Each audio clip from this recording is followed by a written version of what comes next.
জটক বিচার এবং ডিভোর্স এই দুটো কিন্তু বেশ অঙ্গাঙ্গিভাবে জড়িয়ে গেছে। অনেকে বলেন যে জটক বিচার করেছি, 36 পয়েন্টের মধ্যে আমাদের অষ্টকূট বিচার করা হয়, সেখানে আমরা 28 পয়েন্ট পেয়েছি বা 26 পয়েন্ট, কেউ 32 পয়েন্ট, তথাপিও কিন্তু ডিভোর্স কেন হলো?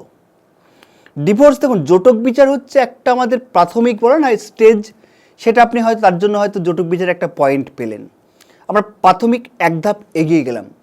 এইবার হচ্ছে আপনার কতগুলো জিনিস কিন্তু আপনাকে ভালো করে জন্মকুণ্ডলীর বিচার বিষয় রয়েছে। এক হচ্ছে মানসিক অ্যাটাচমেন্ট, চতুর্থ ভাব। অর্থনৈতিক, দ্বিতীয় ভাব। অর্থনৈতিক যদি স্টেবিলিটি না থাকে তাহলে কিন্তু সেখানে আপনার ডিভোর্সের মাত্রা বাড়িয়ে যায়। ইগো প্রবলেম, সেটাকে দেখতে হবে। তার সঙ্গে সঙ্গে শারীরিক সেক্সুয়াল রিলেশান, সেটা যদি ঠিক না থাকে সেখানেও ডিভোর্স হয়ে যাবে।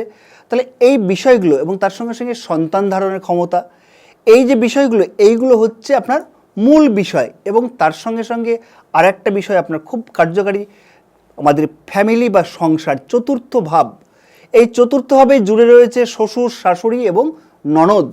এই যে কানেক্টিভিটি, এগুলো যদি আমরা সঠিকভাবে বিচার না করি তাহলে কিন্তু আপনি 36 পয়েন্ট, 36 পয়েন্টই পান আর 28 পয়েন্টই পান, কোনো রকম কার্যকারিতা হবে না।